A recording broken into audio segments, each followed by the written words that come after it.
Yes, people, and we're back at the 620 podcast. Obviously, featuring your favorite Gooner and man like Matt. Well my bro. You saying you good? I'm good, bro. I'm good. Yeah. Calm, calm, calm. Eating good off the predictions, bro. Now we'll see. We'll see. Man's about to do some weighing up now, innit? But I can tell you this for one thing: we both flopped on Liverpool. Oh yeah. I mean, I'm Yeah. I'm happy to flop with that one. I can't lie. I'm happy to flop. You happy to flop? I mean, obviously, yeah. I get it. Happy to flop because I don't know. Cause that more time that one should be the most easiest one to predict. So I don't know if I wasn't too pleased with that one still. And they ruined my acca. Can't even lie. Raw ruined my acca still. But Forest, big up to Forest. Obviously, we had Lennon on the show on Friday, guys. De Niro, he's a Forest fan. He was at the game as well. The City ground was buzzing, as you can imagine. But no, that's a massive win for Forest. I didn't see it coming. I'll be real. I did not see that coming. Liverpool looked poor again. And you would think after they beat City that they would, have some momentum now and try and. Because I was literally speaking to you, wasn't I, about how they're still in the title race and how they're not far, Oh, and then they go and do that. It's like yeah. maybe top six is the way forward still. But no, we'll come back to that game. We'll just finish off with the prediction. So we both flopped on that because you said 2-1 Liverpool. I said 5-1 Liverpool, but turned out to be a 1-0 Forest. City game against Brighton. We both said 3-0. Finished 3-1. A wonderful strike from Trossard. So obviously we both got the win, but not the score. So we both get a point for that, which leaves you still 2 points ahead. Chelsea United. You said 2-1 United. I said 0-0. Obviously it was 1-1. Last minute equalizer from Casemiro, great header, and obviously the penalty from Jorginho. So that puts me 1 point behind you, and then Mm. to kill it. That's why you're gassed. Because you said Newcastle would beat Tottenham 2-1. I said Tottenham would win 1-0. Obviously, Newcastle won, so you got the 3 points, which puts you back ahead Oh by yeah. 4. You waste, man. Now, I hear that as a good shout still. Yo, I can't wait to talk about this weekend's games, because there was some and things that have been happening recently. 'Cause, yo, this weekend's been packed with excitement. I'm talking. Yo, yeah, let's jump right into it. Let's What start with what about United. the last result? The last result. Man, fam. I don't worry about all that. Still, don't worry about all that. A bit. All right, cool. Arsenal, Southampton. You predicted 1-1. I predicted 2-0. Arsenal let me down. I'll talk about that in a bit. Obviously, that means you got 3 more points, which ultimately puts you 7 points ahead.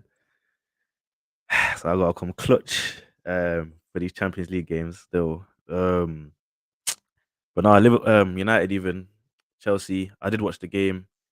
I'll be real though. I watched the first half and I was like, yeah, this is a 0-0, and I went to sleep. So I didn't even watch the second half. But indulge me, man. Tell me what do you think?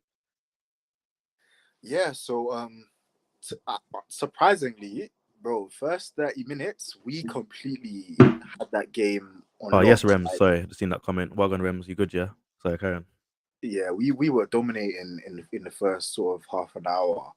I think it was a surprise to me because usually that three at the back or the five at the back that most teams do, it usually creates problems for teams that play four at the back because a lot of the time the wingers in the four at the back, the wingers for the team playing the four at the back don't often Mm, know whether to track or whether to press the two centre backs or whether to cover for the wing back. So it does tend to cause teams that play four a lot of problems. But ironically, bro, it was the opposite. Like we were controlling the game. We had so much space in our midfield. Casemiro was pretty much on an island every single time he got the ball. He had so much time and space on the ball. We were dominating the game. The one problem was our decision making in the final third was lacking. Whether it was Sancho, whether it was Anthony, whether it was Rashford, whether it was Ericsson, we just were too hesitant in the final third, and we just lacked a bit of cutting edge. And to be fair to Graham Potter, he realized that they were getting outplayed, and he made a change before Yeah, half yeah, took time. Cucurella Brought on off early. Kovacic, Yeah, yeah, I noticed that. took off Cucurella, made it a 3-man midfield, and you could see the change already once he did that. That now each of our midfielders now were pretty much getting man marked by a Chelsea midfielder, so we weren't able to have as much time and space on the ball as we did previously. But in the second half, to be honest, I He said understand why. United lost me £125.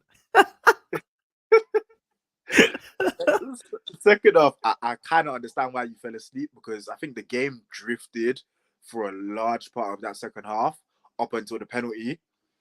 And to be fair, I get why it was given. Like, I'm not gonna sit here and say, "Oh, it's never a penalty." McTominay had his hands all over Broha, and he was gonna go down anyway. So it was clumsy of McTominay, and it was a penalty. But what kind of annoyed me is seeing our reaction to going 1-0 down. So when our backs were against the wall, all of a sudden we were much more direct, much more decisive with our attack. And I was thinking, why couldn't this be there why wasn't this there in the first half? Why wasn't this there in the first half an hour? Because for that period of time that we're dominating before Potter made the sub, we had to capitalize on that period of Yeah, domination. yeah, definitely. You had to grab a couple goals then still. Yeah, in a big game, every period of domination needs to be met or needs to be finished with a goal. But you say Because no goal scorer though, no Ronaldo in the squad. Do you think that could have had an effect? Them periods there, I'm sure Ronaldo would have grabbed a little cheeky thing. I mean, who knows? Who knows? But if let's say he was, let's say if Ronaldo was there, we would have scored. It's his fault. Why was he not there? Because he went and walked off the pitch, Because you want to sulking. Because disrespecting their legends, bro. I can't be bro, coming on 2 minutes when at 2-0 like he's a young prospect. Come bro, on, man. at the end of the day, This guy's outscored everyone in that stadium. At the end of the day, you don't walk off the pitch. You can't do that, bro. He didn't walk off the pitch. He didn't even get on the pitch. He Yeah, walked off no, the but bench. you walk off the stadium, bro. That's gross misconduct, bro. Like you can't do That's that, bro. gross misconduct. Nah, you No, I can't. hear it, but like, yeah, Chelsea are washed, but Potter might get them back. To be honest, Rem. Yeah, bro. I was shocked, bro. They were average. Yeah, I noticed the same thing with the Villa game. Although they won 2-0, when I watched back Villa, as we both agreed, Villa could have put that game to bed. But Yeah. Chelsea, they still haven't been tested yet, and they're still easy to play against. And they were at home as well. They should have been the dominating team. But that first half, United was all over them. Rams has also said, "Man, gotta realize he's just lost his child past few months. He's still human." Obviously referring to Ronaldo. Yeah, obviously Ronaldo came out and apologized afterwards. Said what he did didn't represent him, and it's not a good look for the younger kids. So I respect that. I get that. But yeah, he is human. But for me, he's also like such a massive player. Like I just don't. I hear what Ten Hag's trying to do. I'm the manager. I'm in charge. Blah blah blah. But you're comfortably winning the game, and you still want to put him on 88th minute. That's so disrespectful. That I can't But lie. It's cheeky. Kings, And I'm let me sure ask in you his this. contract and Ronaldo's contract, it will say crucial player starts every game. And they're But giving him 2 minutes while you're 2-0 up, Kings, and you let me don't ask you and you think this. he's gonna be like, "Well done, team. That's great." Like, come on, man. Let me ask you this. Remember against City, he didn't bring on Ronaldo when we were losing 6-1. I remember he said he didn't bring him on because he felt it would be disrespectful to bring him on when we're 6-1 down. And But then he people were didn't bring him still on when you're 2-0 up. no, but bringing him on when we're 6-1 down, I think that's more disrespectful than bringing him on when we're 2-0 up. I agree with what Rem said as well. Versus top six, he's got to start. Trust me, against you got to start, man. This guy's a big game time player. Like look what he's done. His CV is enough for him to get these starts. And I don't think for 1 second Ronaldo is skipping training or not putting it in. I know he's working hard because that's what he's about. That's his work effort. That's his effort. That's the character he is. So I know he's putting it in. So if you're putting it in training and then it comes match day, 1 minute your manager's saying, "Oh well, we was losing 6-1. I didn't want to put you on because of disrespect." A couple of weeks later, "Oh no, I didn't. I put you on the last 2 minutes because we're 2-0 up." Man, I treat him like he's a joke, man. I can't lie. I mean, Rems is saying that he has to start. No, he doesn't have to do anything, bro. Like he's 37. He's not 27. Ronaldo does not have to do anything. there's there's nothing. Man said he's got There's Ericsson no, and Fred there's starting no instead. gun. There's no gun being pointed to Ten Hag's head, like instructing him that Ronaldo has to play every game. And clearly, we've seen that. So back the manager. I'm backing the manager. Um, he's stuck with his decision. I'm behind him. It is what it is. Ronaldo, at the end of the day, I get it. You know, he's disappointed. He feels like he's been mistreated, whatever. But you don't walk off the pitch in it. Like, I hear you. I hear you. Man said them bringing on McTominay. Rems is killing me in the comments. Big up Rems still. But now let's leave the United one there. For a minute. We'll come back to it because we kind of went off the game itself. Um, Also, Rems with the Champions League predictions. We'll do that more time at the end. Uh, B Tech Pep is finished.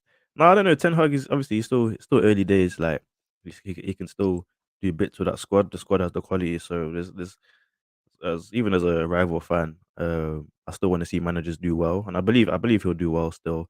Um, he's got like he's a tactician. He has certain standards from certain players, and so as you can see as well with Ronaldo and Maguire. Obviously, Varane's been injured, so the return of Maguire, love to see it. I'm sure you're buzzing about that, Matt.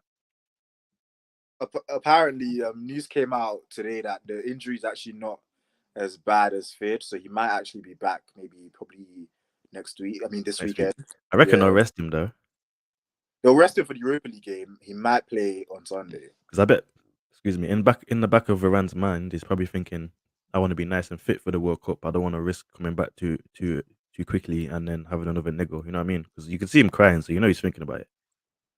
Yeah, no, I hear it. I hear it. But I prefer Varane not to get injured because personally I don't want Saliba going to the World Cup and picking up an injury. So yeah, um, I don't know why Rems is coming for me about first. Actually, well, yeah, both of us about Thursday night football. The way Liverpool are going this season, they'll be up Thursday at 5:45 in the Conference League. Junior, Wagwan, my guy. Hope you're good. Yeah. So let's delve into the next game. Uh, City Brighton routine win for City. A couple more goals for Haaland as usual. Business is business. Nothing really more to talk about City. I'll be real. It was an expected performance. They actually weren't that good, you know. They were like, for the most part, Brighton actually outplayed them for most of the game. But Yeah, I like saw Brighton had more possession. yeah, like we've spoken about here, Brighton just don't have enough cutting edge in the final third. Like it's almost like they get to the final third, and then all of the sort of game intelligence that they used to get there just goes out of the window, and they don't ever seem to be able to finish a lot of their moves off. But City were actually quite poor, bro. I'm not gonna lie. Like Mahrez and Grealish came into the side, bro. I'm worried about that City side. You know, the depth isn't there, bro. You reckon? Depth isn't there. It's not. It's not. But do you feel like it's with form and getting a bit more regular minutes that the players on the bench once they play a couple more matches, get a few more minutes, that their form might improve? I think it's a bit too early to say the depth is lacking, I don't and know. they still won the game at the end of the day. Yeah, they did, but like that's the first time this season where I've seen City and said, you know, they actually got outplayed. Like they couldn't get near Brighton. Brighton were moving the ball around them with ease. Only difference is City just had the better quality in the decisive moments. But wait, did you see Haaland's first goal? Yeah, Do you think that was a foul? nah, You don't think so? nah. I don't There's know, not man. there's not enough in it. There's not enough in it, man. It was the slightest of nudges. Man's belly flopped. And to be fair, when he went down, he didn't exactly like protest. He didn't complain. Yeah, that's the thing. Uh, I was surprised he didn't protest, but I yeah, don't he know didn't the way protest. Haaland just ran into him. I was like, yo, is that not a foul? But I mean, it Was is what it saying is. They got the win. They got the they win. got the win. Looking at the comments here, got Junior saying United is best team in the Prem, but they're fifth. Liverpool showing how to beat City. They did, but City played better. I'll be real.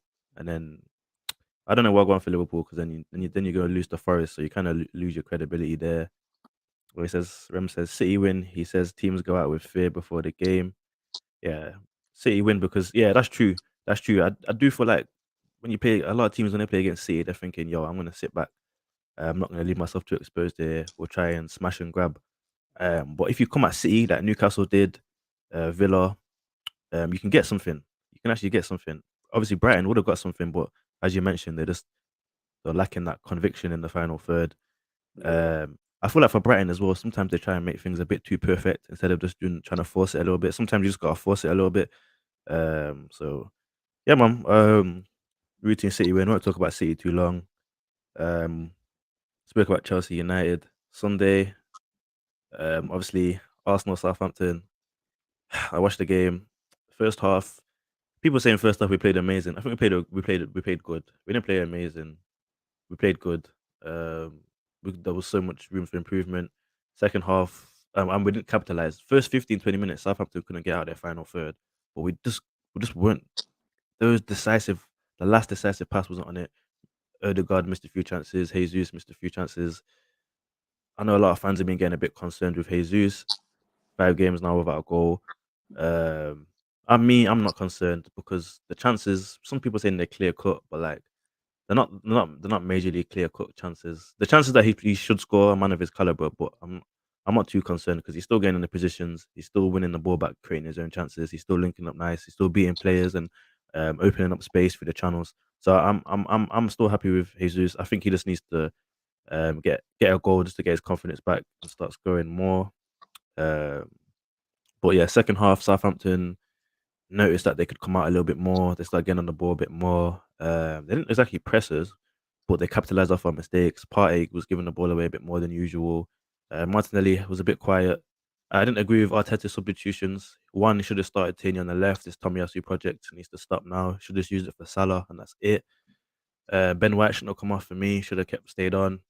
I don't know why he's taking Martinelli off and putting Nketiah on the left wing. One, Nketiah is a striker. He's wasted that wide. Two, Martinelli was the only one who was direct.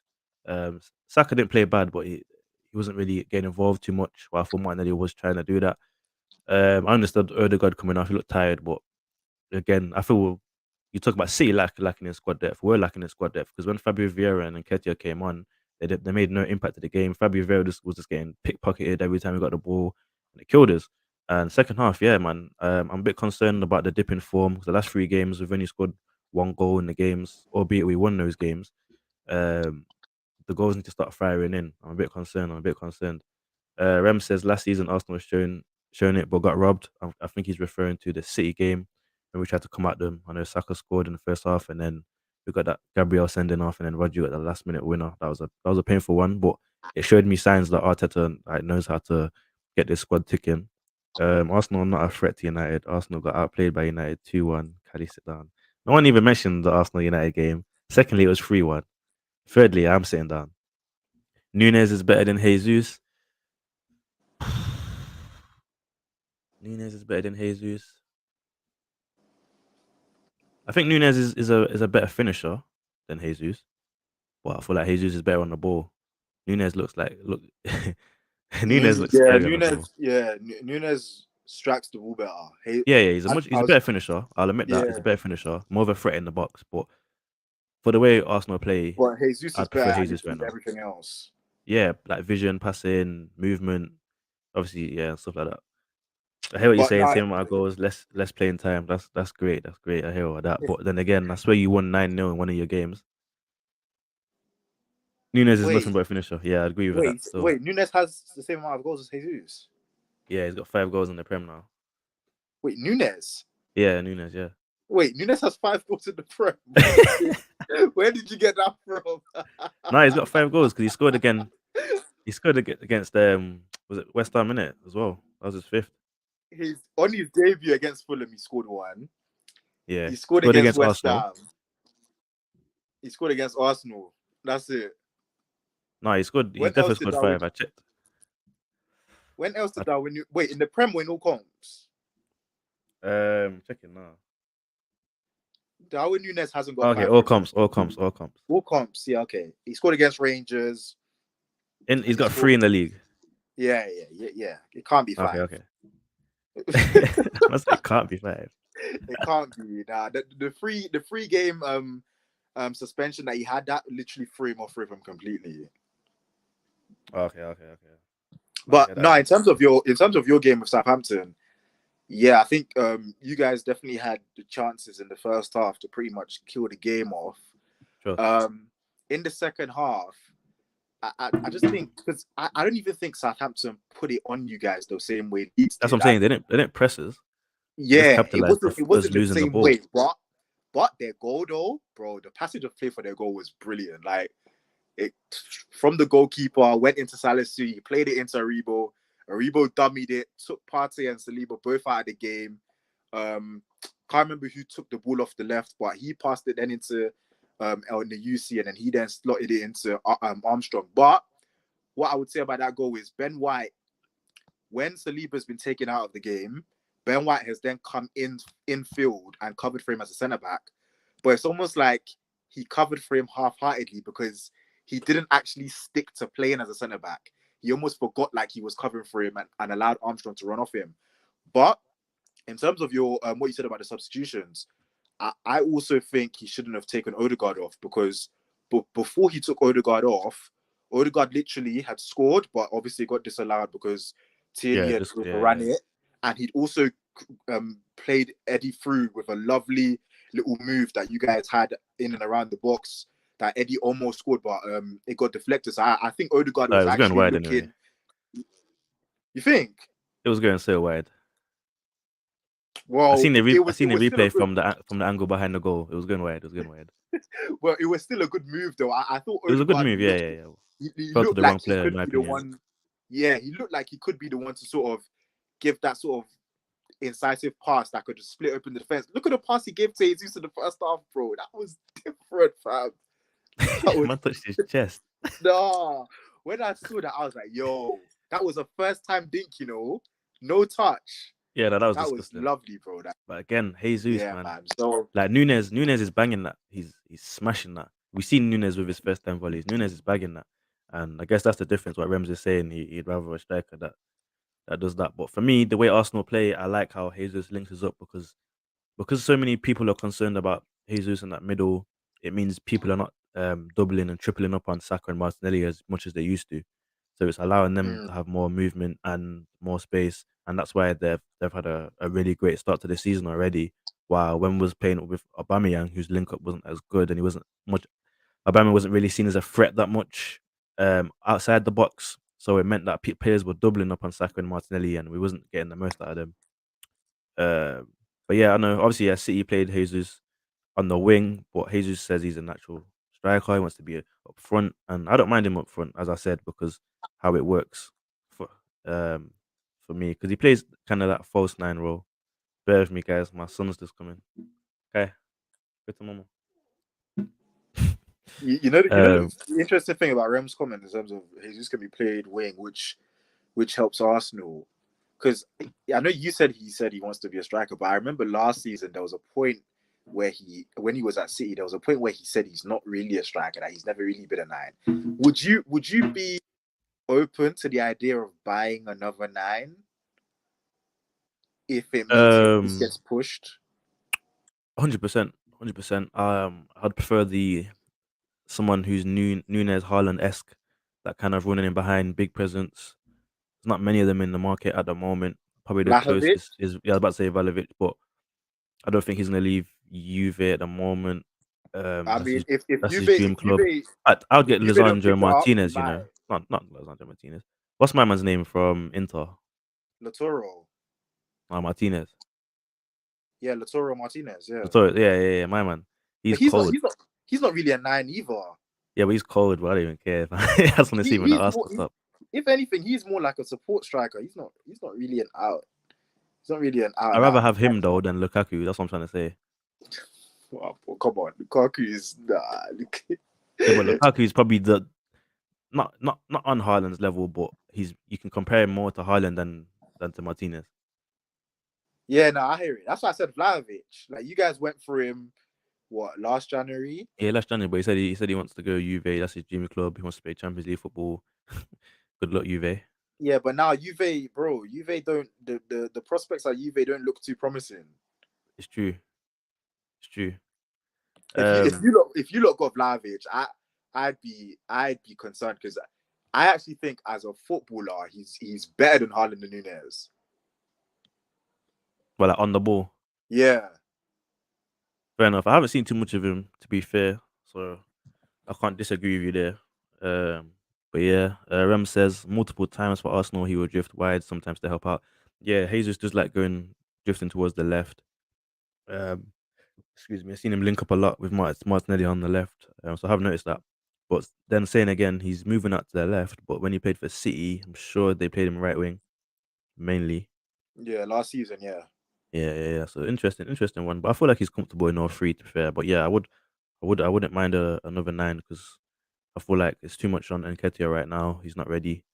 Um, so yeah, that would be a good shot. But I can't see the board trying to grab another striker right now. I'll be real. I feel like the priority is another midfielder Mm. and a right back. Because playing the centre back and right back, although Ben White's played well, ideally that's not what I want. Because now if Saliba or Gabriel pick up an injury, White can't fill in because White's on right back. I know there's Tomiyasu, but Tomiyasu's been playing left back. Zinchenko is already getting these niggles. So yeah, I'd like to sign a right back, someone like Lamptey, that kind of model. But yeah, that's enough about the Gunners. End of the day, we're still top of the table. We got Forest next. Can't see us dropping points there. So yeah, let's keep it moving. Let's keep it moving. Last game in the Big Six then was the one that you predicted. So you must have bust Judge. Newcastle 2, Tottenham 1. Wilson's goal, a little chip. Nice, man, nice. Talking about that goal, what do you think that was a foul on Luis? Nah, that's not a foul, bro. What's he supposed to do there, fam? Like, literally, Lloris could see the ball coming, and yet he's decided to try and chest it out. Like, Yeah, what's Luis doing, bro? why couldn't he just boot it? Luis is lost it, I'll be real, fam. No, he's lost it for real. Like, that's wild. That's wild. If that was Pickford or something, he's getting roasted all week. But the mad thing is, yeah, he actually had probably one of his best performances for Tottenham against us, and then the straight after the next game, he goes and puts up a disaster class like he did yesterday. Like, he must Because have sat next to De Gea. even, even for the second goal, he's given the ball away for the second goal as well, bro. Yeah, Yeah, man. no, it wasn't the best of performances. I don't know why he's trying to chest it there. That was wild. But Wilson still had a lot to do. Reminded me of that Aguero goal as well when he chipped it kind of like that. I think it was against Huddersfield, I think. Yeah, something like that. Reminded me of that goal there with his weak foot as well. It's harder Yeah. than it looks. He made it look simple, but trust that finish was much harder than it looks. Um, Rem said Newcastle looking very good. They are, and they've been looking very good since Howe's come in charge. They've got the second, I think, second or third highest tally put of points in 2022.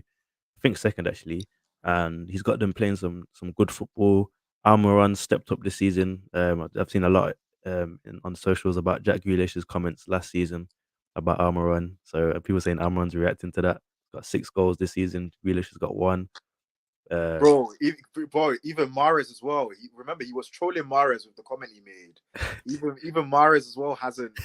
They've both been, bro. They've both been bad this season, and I'm on Yeah, no, Shelley. I hear that. So do you feel like City regret, well, the winning games, but I think long term they might regret getting rid of Sterling and keeping Mahrez? No, not Sterling. Maybe Jesus though. I didn't expect them to get rid of Jesus. I can't even lie. I didn't even expect them to get rid of Zinchenko. Now, once they got Haaland, I knew Jesus was on his way out But he was because he playing was. Jesus on the right. I know, but Jesus was already upset about minutes, and he didn't want to play on the right because he was saying it was messing up his mental and the way he was going to play for Brazil. So he didn't want to play on the right for Mm. Brazil. So You know what would be interesting if the World Cup wasn't in November. Would Jesus and Sterling still have wanted to leave? That because that's true. Sterling made it sound like he really wanted to leave because of the World Cup. Similar to Jesus as well. But obviously, if they had Haaland, Alvarez, Jesus, Sterling, they would have had a bunch of players. But in terms of like keeping Mahrez and Grealish over Jesus and Sterling, bro, you know what? Now that's a big shot.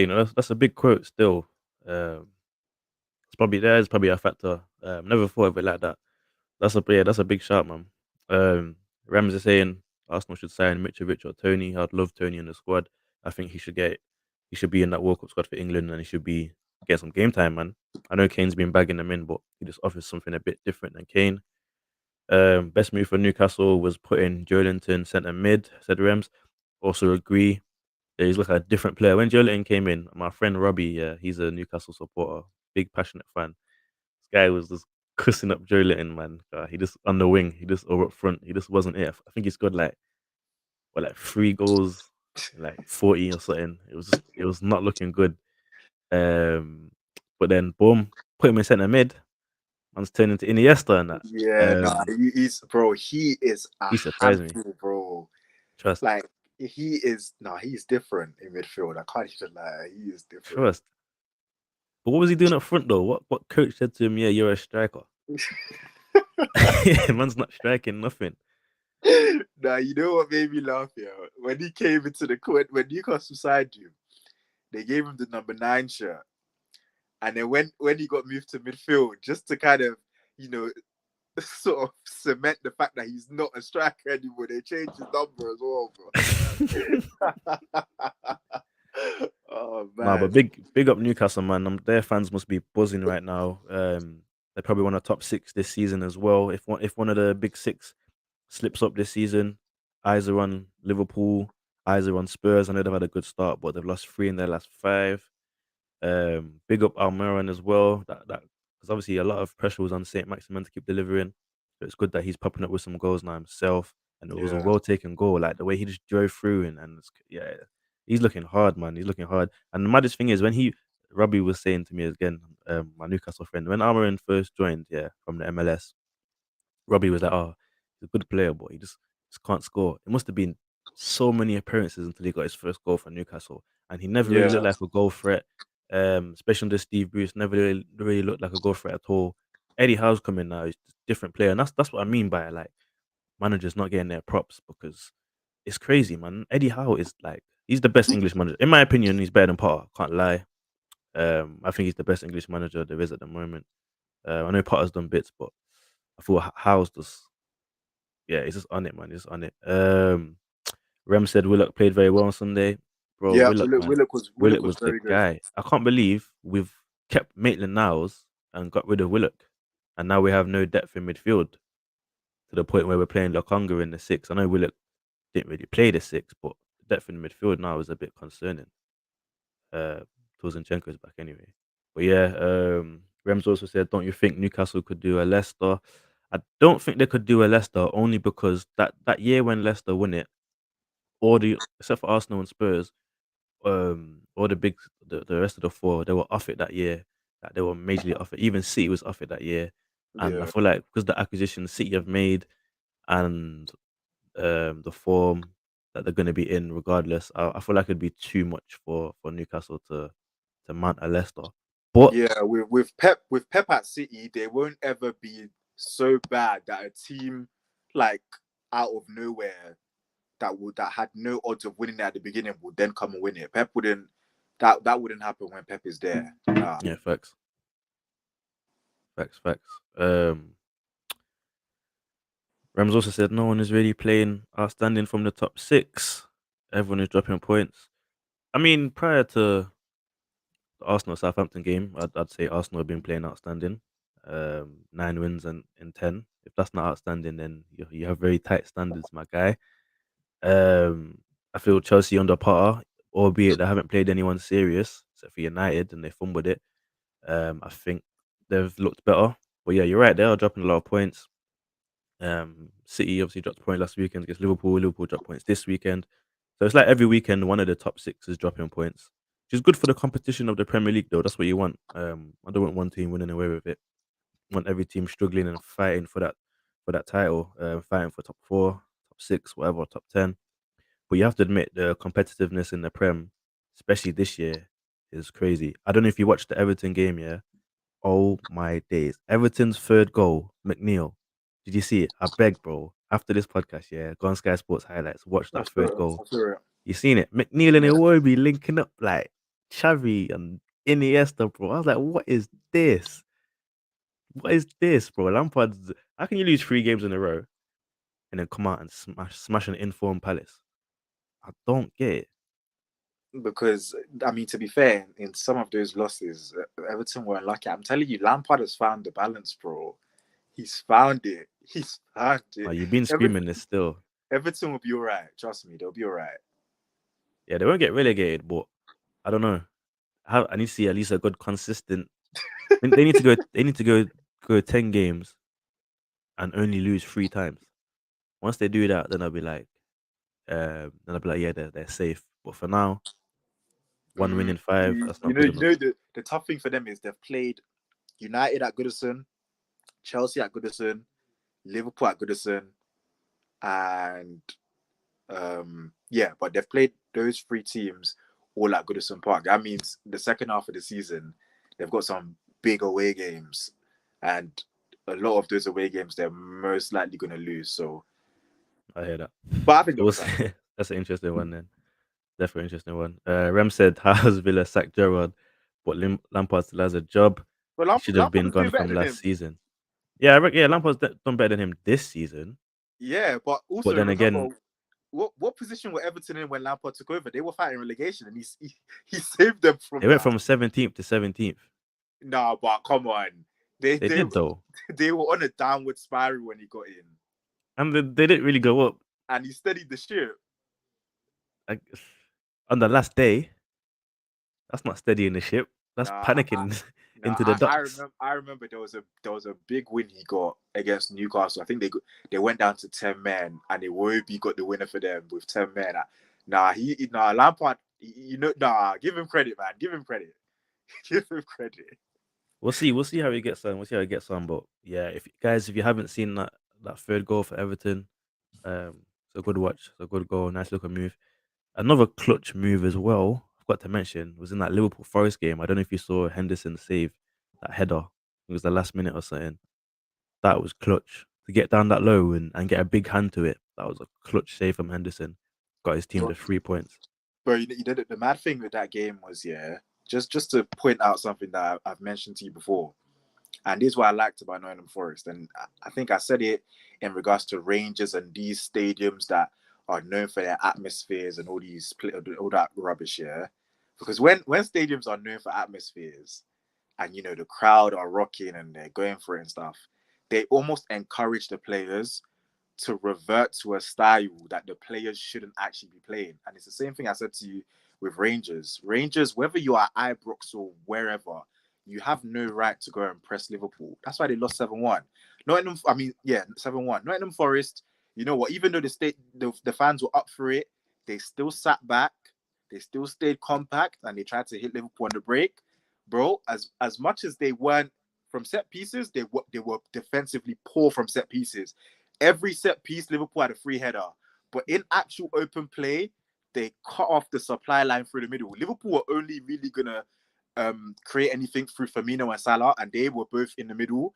They shut out the supply line through the middle, and they defended well in a low block and tried to hit Liverpool on the counter. That's what you're supposed to do. When you haven't got the quality, you sit back and Hundred you play percent. on the counter, and Hundred they percent. reap the reward. No, definitely. Cooper clutched it then. Rams also said Van Dijk should have gone for goal and he tried passing twice. Yeah, Yeah, I did that notice is that. true. That is I did true. notice that. But for me, I thought that the second one. I think I don't know which. There's one. I'm sure there's one where he headed it and one where he used his foot. Or am I wrong? Or they're both headers. So he had 3. There was one where it's come to him, he's headed it across. There was one where he's used his foot and he's played it across, and then there was Yeah, the one that we spoke about, the save, the where he foot headed it. one. The foot one, I get it. The first Yeah, one, he's got to be heading that at goal. That's crazy. I don't. That's why I can't remember who tried to reach it. They weren't expecting that. You're not gonna Firmino. Yeah, anticipate that. Firmino tried to reach it, and he was just like, he For was me, I was looking at Van baffled, Dijk bro. like, I didn't know you were crossing that to But no, Van Dijk could have had a hat trick. To be fair, West Ham just gone 2-0 up on Bournemouth. He scored the Uh, second goal. Ben Ramos just scored a penalty. Okay. I needed Bournemouth to get at least one goal, so that's the Aka down, guys. But yeah. End of the day, Forest got the 3 points. Henderson for me. is proving himself. I can't lie, he's proving himself right now. I know obviously Forest have conceded a lot of goals, but it's a very leaky defense. But he's proven his worth right now. I wouldn't if I was Ten Hag, I wouldn't, and he was back at United, I still wouldn't choose him over De Gea. I know De Gea has his moments, but he's still a better goalkeeper at the end of the day. Um, so it's interesting one. Okay, so of course we got Champions League fixtures coming up. Actually, before we talk about the Champions League, breaking news today: man like Unai Emery has taken charge of Aston Villa. So we're going to be hearing good evening. Um, obviously, for me, Emery's a good manager. Did bits with Villarreal, won them a Europa League against all the odds. And Villarreal is the kind of team where they're just there to compete in Europe and actually win it. So that was a big achievement for him. My only concern is though is in England. I don't know if he can hack it again. And now he's going to try hack it with a worse team.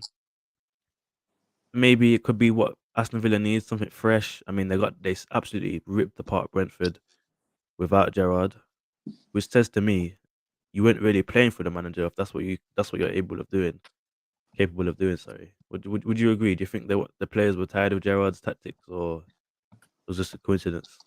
Yeah, I mean maybe, but I mean like historically we've seen whenever a club sacks a manager, usually the players usually have like this sort of automatic manager bounce where they just sort of they they manage to get themselves up and hit a gear that they probably weren't hitting for like the past 3 or 4 months. Mm. Because I mean, under Gerard, like I was watching like a montage of his time at Aston Villa. It actually started well. Like I remember when they came back from 2-0 down against us, and we scored our second goal in like the 70th minute, and with 20 minutes left, they managed to come back. I remember when he went to Goodison Park and got a victory. He had a decent start, and for some reason, it just I don't know. It just fizzled out for him. But Emery, I don't know, man. I don't know. When I heard it, I was like, I'm not even sure if it's a great move for him. It's a step up. I don't even know about that, bro. Like with Villarreal, with what he's been able to achieve with Villarreal in the last 2 years, beating us in the Europa League final and getting to a Champions League semi, he created a bit of a heritage there. Yeah, With but Villa, I he's feel not like really he knew that doing. was it.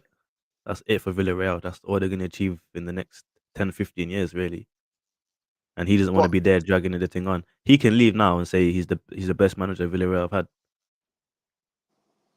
yeah, but I mean, with Sevilla, didn't he win 3 Europa Leagues in a row? Why couldn't he try and do that at Villarreal?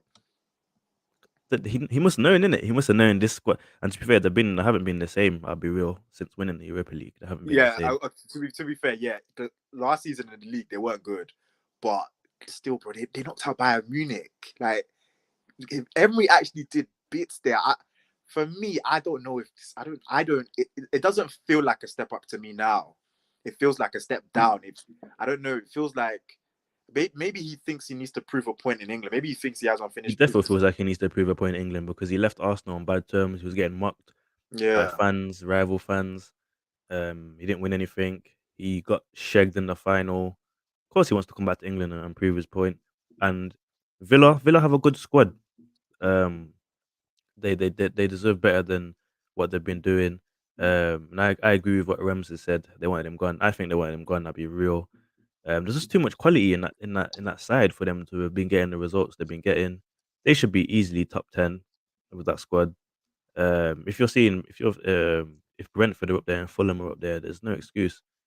So I'll be real though. If Emmy comes to Villa, turns things around, and they get a top 10 finish, do you put respect back on his name, or do you just say, "Oh well, the team's good enough. Anyone could have done it." I know, albeit Gerard flopped, but you get what I'm trying to say. Oh no, Emery always had my respect. My problems with Emery was his actual sort of managerial career decision making. I think from Sevilla he shouldn't have gone to PSG. And then when he then was at PSG, I don't think the Arsenal job was the right job for him either. I think with the teams that Emery was successful with in Spain, the Mm. likes of Sevilla and Villarreal, those should be the equivalent of where he comes to in England. So maybe your West Ham's, maybe your Leicester's. That's Emery's level. I think when he's tried to take that sort of step up, it's always ended badly. Remember the PSG, he was the manager in charge when they blew the 4-0 lead to Barcelona. Like, and then he, and then in the final for Arsenal, Man said 4-0. he got packed 4-1 in the final. Like, come on, man. I just think that when he's tried to sort of push himself and take that step up, is always ended sort of badly. So you know what? Maybe the Villa job might actually be a good one for him. Maybe we'll see.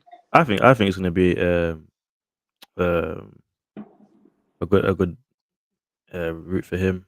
I feel like he needs to come back to the Prem and prove himself, and I feel like he's still got some unfinished business to do with because obviously he I don't know he started off well with Arsenal, got that 23 game unbeaten Oh streak, yeah, but that unbeaten run that you look. there was Yeah, too I many remember that. there was too many draws in that run Yeah, though. wasn't it like 11 draws or something? Yeah, that's why I was never really convinced of him.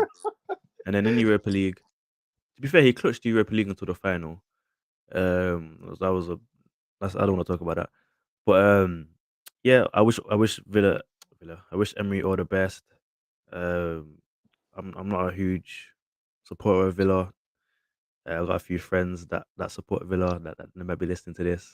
Um, but yeah, if you man get relegated, I'll be real. It doesn't affect me. Um, but I hope Emery does well. I don't want to see Villa do well. I want to see Emery do well. So and also talking about Villa, did you see Bailly What, last Leon weekend? Bailey Yeah, against Brentford? yeah, bro. I'm telling you, this guy's Yeah, hard, man. yeah, no, he is. That's why. To be No, but fair, he's who? had loads of injuries since he's calm. No, you man. You and De Niro on Friday went saying all this, No, but he's not played well though. He's not.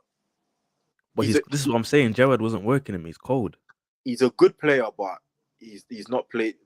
To be fair to him, when he first came to Villa, I think he came injured, and then in his debut, he scored but got injured after he scored. Like that guy has had loads of injuries, but no, he's a good player, but he hasn't performed for Villa. Like, don't get it twisted, he's not performed for Villa at all. No, he's not performed greatly, but yeah, there was rumors that he might have been leaving. But I feel he needs to stay. He's quality. He's probably their best winger. I'll be real. And I He's think he their has a lot. only winger, bro.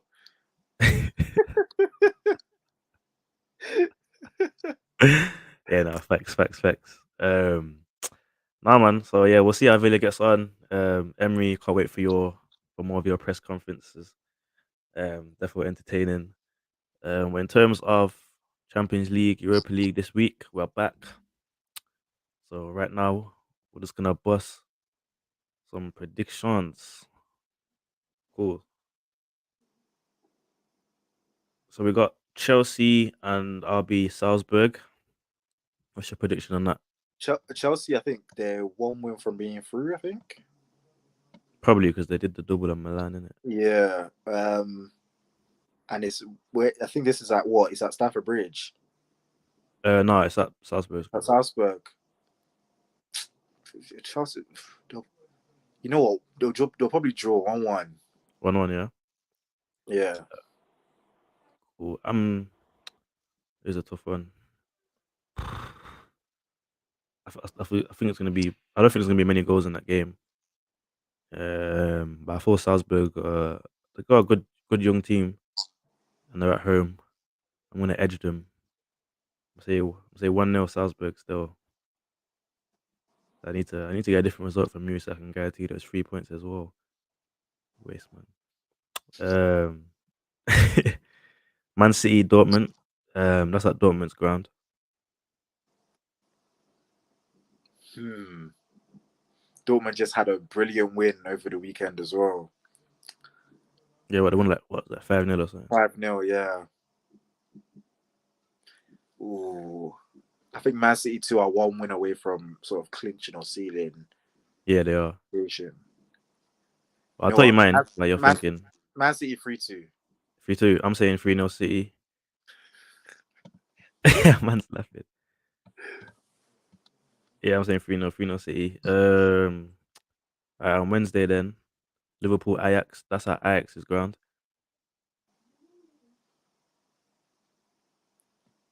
Ajax 2-1. So yeah, don't know if Yes. Ajax got the firepower for that. I'm gonna say Liverpool 2-0. Yeah, I'm gonna say Wait, 2-0. wait, can I change my prediction? Nah. You locked it in. No, I'm joking. I'm joking. What do you want to change it to? 3-3.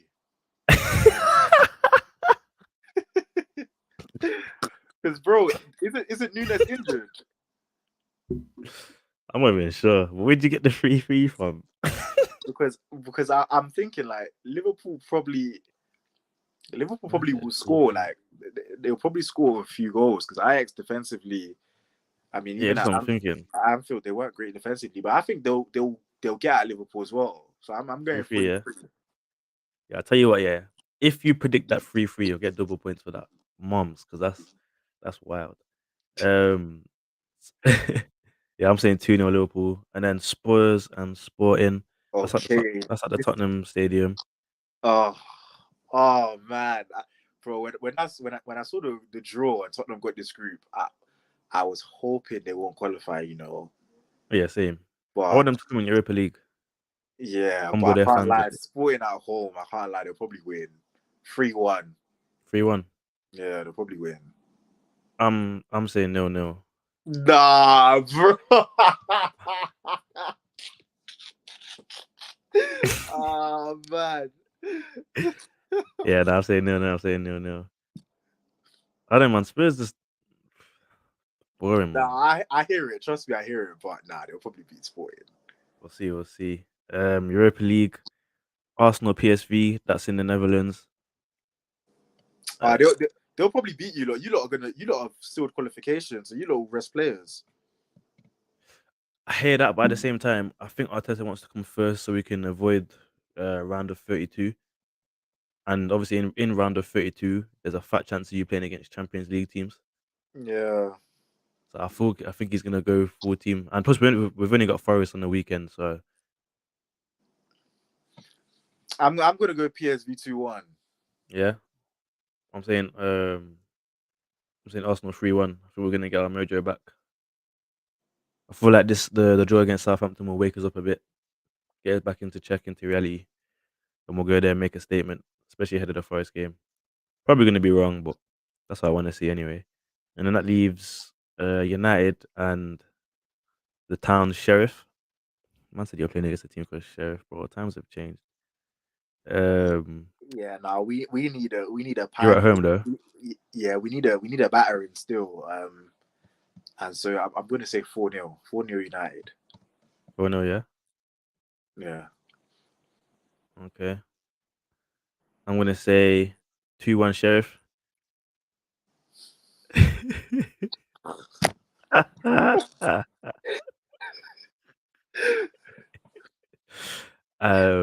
Yeah, Sheriff 2-1. Ronaldo to score 90th minute after coming off the bench in the Bro, 85th. you don't even believe that, bro. Man said shit. Bro, I believe that with my whole heart, my guy. Sheriff. Thing is, Sheriff aren't a bad team, you know. You Sure, remember they beat Real Madrid last they beat season Real in Madrid in the the group Champions stage. League, you know. I know you might not at home though, so But nah, but we'll take care of them. I'm mainly making that prediction just so I can laugh at you, man, next when we come back on Friday. But no, I can't see Sheriff winning, but I want to go with 2-1 prediction. Just for bants. In terms of the groups though, in Champions League, Europa League, I know there's a couple of teams underperforming. Barcelona could eventually be in the Europa League if they lose to Bayern Munich, which is a big one. What's your thoughts on that? You think they got? They think they got it? Had a good win on the weekend. Looked quite convincing against Bilbao. Do you think they got the strength against Munich? Yeah, they disappointed me, because I thought at the beginning I was more convinced by what Xavi was doing than I was by what um what's his name Nagelsmann Who was doing. Coman? Oh, Nagelsmann, yeah, but they got some really sloppy results, Barcelona. Even against Inter Milan at the Nou Camp, bro, they could have easily lost that game, and if they lost it, that would have been it. yeah, that's Uh, true. But Bayern Munich at New Camp, bro, I don't know because Bayern could, you know Bayern, man, the German machine. They could go there and say, "We're gonna put the nail in the coffin here." Like they could easily go there with the mentality of just shattering Barcelona's dreams, especially because a lot of them weren't happy with the way Lewandowski left as well. You know, they could carry in a bit of that sort of that bad energy into the game. So you know what? I don't see Barcelona doing it. You know, I don't see them winning, and they need to win. A draw isn't good enough because Inter Milan will beat Victoria Pilsen. Yeah, 100%. Rems is saying Barca to win. I agree with him. You know, I actually think Barca will win this game, because I think the Spanish league, they will call up the German league and be like, listen, we need to keep Barca in the in the Champions League for our league rating and credibility because things have been going to pots. If you man knock us out, yeah, we're not we're not funding your refs. Trust me, they're gonna come out. I'm telling you, Barca are winning this game. It's gonna be rigged. There's no way. There's no way the Spanish league is letting Barca go into the Europa League 2 years in a row. Ain't nobody gonna watch Barca next year. Yo, that's peas down the drain, bro. Especially with the peas that they've given them to sign players. How can you buy so many players illegally and still flop the thing? To be fair, like they signed Kunde, they signed Christensen, and because they're both quite injury prone, they're having to play PK and Garcia at the back, and they're really bad, bro. They are really bad. No, bro. Did What you do you see mean, man? PK? Did PK you is see a World PK? Cup Champions League winner, man. Bro, did you see PK against Inter Milan? Did you see?